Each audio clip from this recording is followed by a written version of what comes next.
And this film is based on the novel My Abandonment.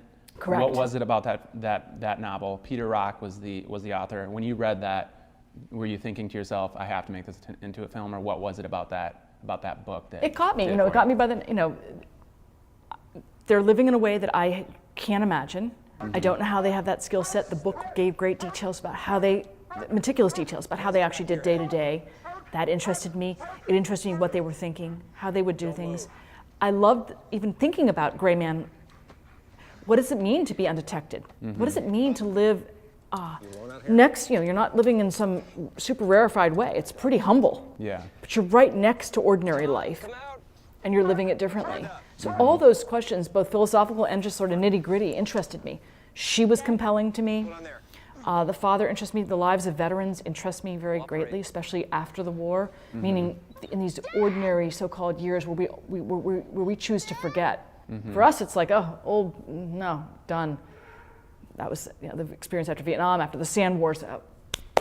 Mm-hmm. That's not true for the people that participated in them. So I'm interested in hearing how that works out, meaning how they proceed. Mm-hmm. And one thing I thought was really interesting about the book is it's actually based on some real lives. Yes. Frank and Ruth, I believe, are the name, a father and daughter who were actually living in Forest Park in Portland, Oregon. Yes. So I guess how much of their story has made it into the book and the film, and also do we know where they are today? So it's super important for this film to clarify that the film is a work of fiction. Mm-hmm. That was a real incident in Portland. They are real people. They had real lives. I don't know anything more than that article said to the public. Mm-hmm. And I think the reason why Peter Rock was attracted to their story was because he is an author that's interested in the lives of non-conforming people. Mm-hmm. And therefore, this was enough of a seed for him to then wonder about them, to care about them. Mm-hmm.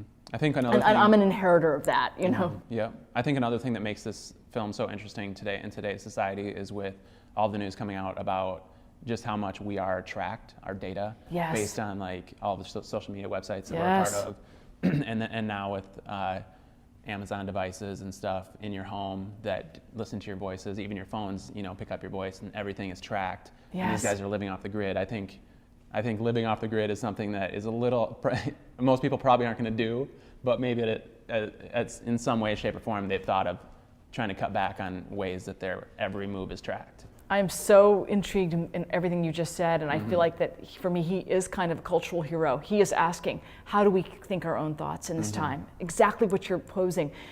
He's offered a very caring social worker offers him a cell phone, just to see if they can normalize their situation. He gently refuses. He declines the cell phone. Mm-hmm. What does it mean to decline a cell phone in 2018? Yeah. It's an interesting prospect. Just that alone. Yeah.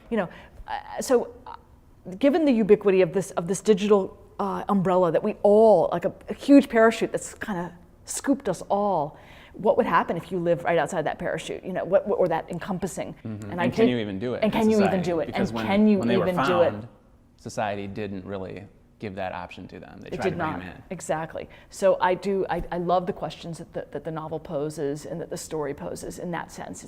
It's a lot of food for thought. Yeah, and Ben Foster plays the father, Will. Yes, does a great job. And we're kind of there's hints that he has PTSD probably from war. Do we know what happened to him in his past? You never really learn in the film. I think the film actually deals with this idea of PTS, post-traumatic growth. That he found a way to cope. He found a skill set. He honed his skill set.